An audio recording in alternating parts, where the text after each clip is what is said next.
Judges chapter 16. One day Samson went to Gaza, where he saw a prostitute. He went in to spend the night with her. The people of Gaza were told, "Samson is here." So they surrounded the place and lay wait for him all night at the city gate. They made no move during the night, saying, "At dawn we'll kill him." But Samson lay there only until the middle of the night. Then he got up and took hold of the doors of the city gate, together with the two posts, and tore them loose, bar and all. He lifted them to his shoulders and carried them to the top of the hill that faces Hebron. Sometime later he fell in love with a woman in the valley of Sorek whose name was Delilah. The rulers of the Philistines went to her and said, "See if you can lure him into showing you the secret of his great strength, and how we can overpower him, so we may tie him up and subdue him. Each one of us will give you 1,100 shekels of silver." So Delilah said to Samson, "Tell me the secret of your great strength, and how you can be tied up and subdued." Samson answered her, "If anyone ties me with 7 fresh bowstrings that have not been dried, I'll become as weak as any other man." Then the rulers of the Philistines brought her 7 fresh bowstrings that had not been dried, and she tied him with them. With men hidden in the room, she called to him, "Samson, the Philistines are upon you." But he snapped the bowstrings as easily as a piece of string snaps when it comes close to a flame. So the secret of his strength was not discovered.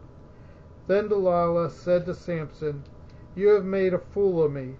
You lied to me. Come now, tell me how you can be tied."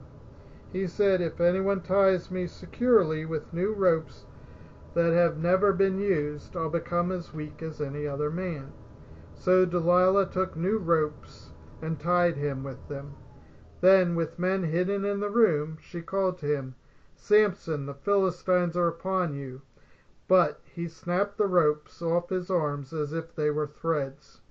Delilah then said to Samson, "All this time you have been making a fool of me and lying to me. Tell me how you can be tied." He replied, "If you weave the 7 braids of my hair into the fabric on the loom and tighten it with the pin, I'll become as weak as any other man." So while he was sleeping, Delilah took the 7 braids of his head, wove them into the fabric, and tightened it with the pin. Again she called to him, "Samson, the Philistines are upon you." He awoke from his sleep and pulled up the pin and the boom with the fabric. Then she said to him, "How can you say I love you when you won't confide in me? This is the 3rd time you have made a fool of me, and haven't told me the secret of your great strength."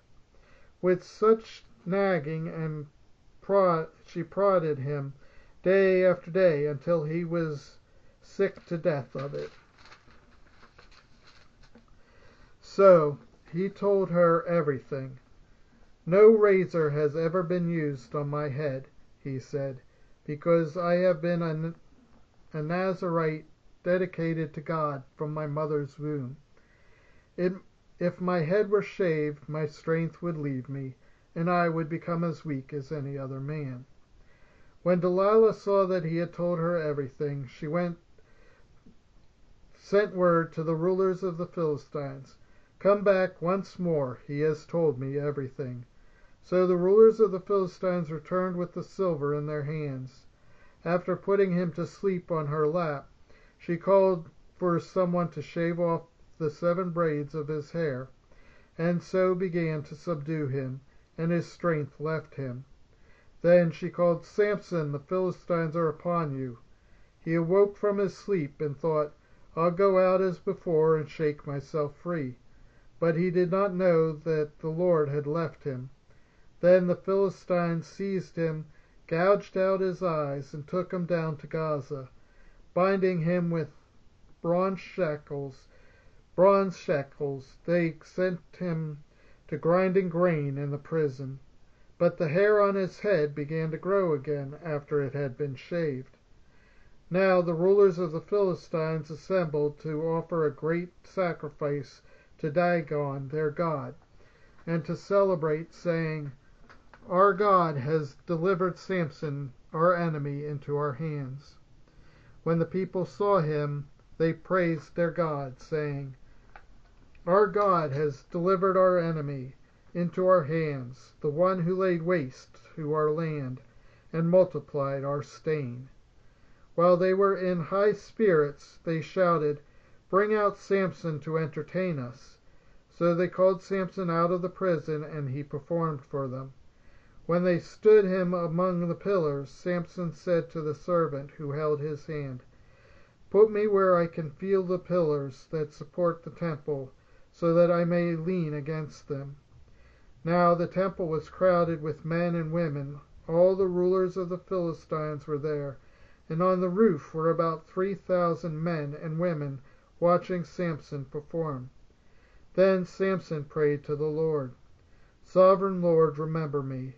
Please, God, strengthen me just once more, and let me with one blow get revenge on the Philistines for my 2 eyes." Then Samson reached toward the 2 central pillars on which the temple stood. Bracing himself against them, his right hand on the one and his left on the other, Samson said, "Let me die with the Philistines." Then he pushed with all his might, and down came the temple on the rulers and all the people in it. Thus he killed many more when he died than while he lived. Then the brothers and his father's whole family went down to get him. They brought him back and buried him between Zorah and Eshtaol in the tomb of Manoah his father. He had led Israel 20 years.